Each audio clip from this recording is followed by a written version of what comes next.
Assalamu alaikum friends, welcome to my channel Live with Arts. I hope you all people are fine. Today the topic of my video is post-structuralism. But before starting the video, please like, share and subscribe my channel. Post structuralism इसको समझने से पहले मैं आपको बताना चाहती हूँ कि post structuralism with a hyphae and without a hyphae का क्या डिफरेंस है। अगर पोस्ट स्ट्रक्चरलिज्म के दरमियान में एक हाइफी है तो उसका मतलब है कि लिटरेरी पीरियड, यानी कि अगर ये पोस्ट स्ट्रक्चरलिज्म 1950 से 1960 के दरमियान में वजूद में आई थी फ्रांस के अंदर, तो एज अ रिएक्शन थी वो स्ट्रक्चरलिज्म के ख़िलाफ़, इसीलिए उसको पोस्ट स्ट्रक्चरलिज्म कहा जाता है। नेम से वाजिया हो रहा है। लेकिन अगर उसके दरमियान में हाइफी आती है तो इसका मतलब है कि वो एक टाइम पीरियड की बात कर रहे हैं कि उस टाइम पीरियड में ये लिटरेरी थ्योरी थी। लेकिन अगर वो पोस्ट स्ट्रक्चरलिज्म के बगैर हाइफी के आते हैं तो इसका मतलब है कि वो उसके फीचर्स, करैक्टरिस्टिक्स, ट्रेड्स उन सबको रेफ़र कर रहा है जो अभी भी कंटिन्यू हैं आज के दौर में भी। पोस्ट स्ट्रक्चरलिज्म एक्चुअली में स्ट्रक्चरलिज्म के ख़िलाफ़ एक रिएक्शन था। स्ट्रक्चरलिस्ट कहते थे कि मीनिंग जो है वो एब्सोल्यूट है एंड फिक्स्ड है, लेकिन और ये भी कहते थे कि स्ट्रक्चर जो है वो फॉलोड बाय लैंग्वेज है, यानी हर लैंग्वेज का एक स्ट्रक्चर होता है और मीनिंग और जो है वो फिक्स्ड और एब्सोल्यूट होते हैं। लेकिन पोस्ट स्ट्रक्चरलिस्ट कहते थे कि वो इस कंसेप्ट को डिनाई करते थे। वो कहते थे कि मीनिंग जो है वो एब्सोल्यूट या फिक्स नहीं होता, ना ही कोई स्ट्रक्चर जो है वो कांस्टेंट होता है, यानी मीनिंग जो है वो कॉन्स्टेंटली चेंज हो रहा है। जैक डेरिडा एक बहुत ही इम्पॉर्टेंट और रिनॉन्ड थिंकर और फाउंडर था पोस्ट स्ट्रक्चरलिज्म का। उसने अपनी 2-3 थेरीज दी थी, जैसे कि डिफरेंस, एफोरिया, लोगोसेंट्रिसिज्म। लेकिन यहाँ पर जो पोस्ट स्ट्रक्चरलिज्म की इम्पॉर्टेंट थेरीज है वो है डिफरेंस एंड दूसरी जो उसने अपनी थेरी दी थी एफोरिया इतनी इम्पॉर्टेंट नहीं है। सो उसने अपनी इस डिफरेंस थेरी में कहा था कि जो मीनिंग है वो कॉन्स्टेंटली चेंज हो रहे हैं। तो डिफरेंस का क्या मतलब है? नॉट अलाइक, यानी एक जैसा नहीं। जबकि डिफ़र और डेफर का क्या मतलब है? टू कंटिन्यू, यानी कि वो चीज़ मुसलसल हो रही है। फॉर एग्जांपल यहाँ पे मैंने 3 वर्ड्स दिए हैं, कैट, मैट, सैट। अगर हम इन तीनों वर्ड्स का लास्ट देखें तो ऐट आता है, तो ऐट तीनों वर्ड्स में कंटिन्यू है, जिसको हम डेफर कहेंगे, यानी वो अभी मुसलसल काम हो रहा है। जबकि CMC जो है वो वर्ड जो है वो चेंज हो रहा है, उसका फर्स्ट लेटर, जिसको हम डिफ़र कहेंगे। मतलब कि इन 3 वर्ड्स में भी मीनिंग जो है वो कॉन्स्टेंटली चेंज हो रहा है, हालांकि लास्ट 2 वर्ड सेम है, तो meaning is constantly changing. Jack Derrida ने ये कहा था कि जो मीनिंग्स हैं, जो वर्ड्स हैं, उनके बहुत से मीनिंग्स होते हैं। मीनिंग्स आउटसाइड आते हैं और हर किसी की डिफरेंट इंटरप्रिटेशंस होती हैं उनके माइंड में मीनिंग्स की। फॉर एग्जांपल अगर हम एक वर्ड लेते हैं रेड, तो रेड वर्ड से किसी के जहन में रोज़ आएगा, किसी में लव, किसी में हर्ट, किसी में ब्लड, डेंजर, एप्पल, किसी में वॉल, बिल्डिंग, पता नहीं क्या क्या रेड कलर से उसके दिमाग में आएगा। लेकिन अगर हम लोग अगर इसी तरह अगर हम लाइन की बात करते हैं तो किसी के जहन में किंग आएगा, किसी में उसे बहादुर, ब्रेव लेंगे, किसी को जहन में किंगडम, किंगडम से क्राउन, मतलब मुख्तलिफ इंटरप्रिटेशंस और मीनिंग्स उनमें आते रहेंगे। जैसे उसने फर्डिनेंड डी सॉसर ने कहा था कि साइंस सिग्निफायर जो है वो सेम होता है, मीनिंग्स फिक्स रहते हैं, स्ट्रक्चरलिस्ट ने कहा था। लेकिन इस तरह पोस्ट स्ट्रक्चरलिज्म में ऐसा नहीं होता। अब आप देख ही रहे हैं कि रेड वर्ड के इतने सारे मीनिंग्स, इतने सारे डिफरेंट मीनिंग्स उससे रिलेट हो जाते हैं। तो एक वर्ड का सेम मीनिंग नहीं है, मीनिंग जो है वो कॉन्स्टेंटली चेंज हो रहे हैं। यही बात जैक डेरिडा ने की थी। देन हमारे पास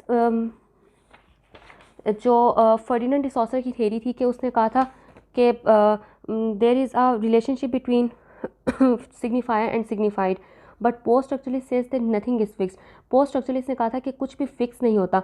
जैसे कि लकान ने कहा था कि there is a constant sliding of signifier and signified and you can never reach the ultimate and you can never reach the ultimate signified before, because every signifier is leading to another. Sorry for my mistake. तो Lacan ने कहा था कि आप कभी भी एक signifier से सिग्निफाइड पे नहीं पहुंच सकते, यानी कि एक सिग्निफायर से आप दूसरे पे जाएंगे, उससे तीसरे पे। जैसे कि रेड की एग्जांपल दी थी, कोई ब्लड सोचेगा, कोई एप्पल सोचेगा, कोई डेंजर सोचेगा, मुख्तलिफ लोग मुख्तलिफ इंटरप्रिटेशन देंगे, किसी भी एक इंटरप्रिटेशन पे वो लोग नहीं पहुँच पाएंगे। फॉर एग्ज़ाम्पल कि अगर हम ECG मशीन को देखें तो उसमें डिफरेंट हार्ट बीट्स आती हैं, हर हार्ट बीट की डिफरेंट वेव होती है।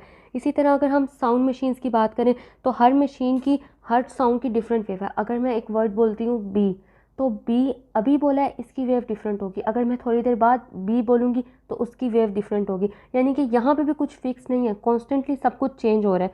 इसी तरह हमारे फ़िज़िक्स में और डिफरेंट राइटर्स जो पहले कहते थे कि एक पानी में आप 2 बार नहीं जा सकते, नहीं डूब सकते, क्यों? क्योंकि अगर आप एक बार उस पानी में कदम रखते हो तो वो पानी फ़्लो कर जाता है, नेक्स्ट मोमेंट पे नया पानी आ जाता है, और जब आप दोबारा कदम रखते हो तो नए पानी में कदम रखते हो। तो बात ये बात है, पोस्ट स्ट्रक्चरलिस्ट कहते थे कि कुछ भी फिक्स नहीं है, वर्ड्स के जो मीनिंग है वो कॉन्स्टेंटली चेंज हो रहे हैं। पोस्ट स्ट्रक्चरलिस्ट ने बिलीव नहीं करते थे बाइनरी ऑपोजिशन में। हमने कहा था कि स्ट्रक्चरलिज्म थ्योरी में उस वीडियो में कि अगर डार्क के बारे में बताना है तो आप लाइट एब्सेंट है इसीलिए डार्क है वहाँ पे, लेकिन पोस्ट स्ट्रक्चरलिस्ट इस बात पे बिलीव नहीं करते। वो अगर एक एग्जांपल आप लें कि प्राइवेट और पब्लिक, प्राइवेट अगर है तो वो चीज़ पब्लिक नहीं है, लेकिन अगर पब्लिक है तो प्राइवेट नहीं है, बाइनरी ऑपोजिट है ये। लेकिन अगर आप अपनी कोई प्राइवेट पिक्चर सोशल मीडिया पे पोस्ट कर देते हैं तो वो आपकी पिक्चर थोड़ी देर में वायरल हो जाती है, तब वो पिक्चर आपकी प्राइवेट नहीं रहेगी, वो पब्लिक हो जाएगी। तो इसी तरह पोस्ट स्ट्रक्चरलिस्ट बाइनरी ऑपोजिशन को डिनाई करते हैं, उस पर बिलीव नहीं करते।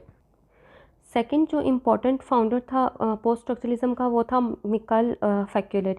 उसने कहा था कि जो डिस्कोर्स है वो डायरेक्टली प्रोपोर्शनल है पार के। अब डिस्कोर्स क्या है? डिस्कोर्स है एक वे ऑफ टॉकिंग।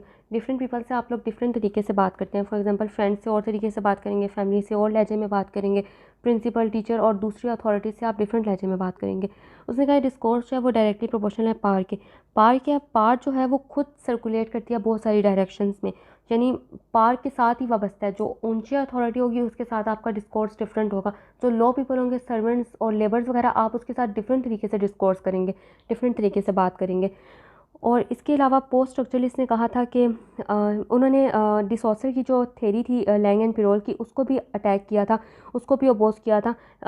डिसॉसर के नज़दीक क्या था कि लैंग जो है वो एक कंप्लीट सिस्टम है ग्रामर का, रूल्स का, लेकिन पोस्ट स्ट्रक्चरलिस्ट कहते हैं कि लैंग उनके लिए एक, उसने कहा था कि लैंग जो है वो एक काइंड मिथ की काइंड है, is a kind of myth. Myth क्या है? एक मीनिंग होता है उसका स्टोरी, क्योंकि वो ग्रीक वर्ड माइथोस से निकला है। वो मैं अपनी सेपरेट वीडियो में आपको ज़रूर बताऊंगी मिथ के बारे में। लेकिन फिलहाल पोस्ट स्ट्रक्चरलिस्ट कहते थे कि लैंग जो है वो एक मिथ है। इवन वो लोग डीप स्ट्रक्चर पे भी बिलीव नहीं करते थे। वो कहते थे कोई डीप स्ट्रक्चर नहीं होता। वो लोग तो स्ट्रक्चर को भी इंपॉर्टेंस नहीं देते थे। वो कहते थे स्ट्रक्चर कॉन्स्टेंट नहीं है, मीनिंग को वो कहते थे कि वो फिक्स और एब्सोल्यूट नहीं है। तो ये सारा कुछ पोस्ट स्ट्रक्चरलिस्ट कहते थे, जो कि स्ट्रक्चरलिज्म के ख़िलाफ़ था। ये थी पोस्ट स्ट्रक्चरलिज्म। ये थी मेरी आज की वीडियो पोस्ट स्ट्रक्चरलिज्म के बारे में। Do like my video and subscribe to my channel and stay tuned for more videos. अल्लाह हाफिज़ एंड थैंक यू।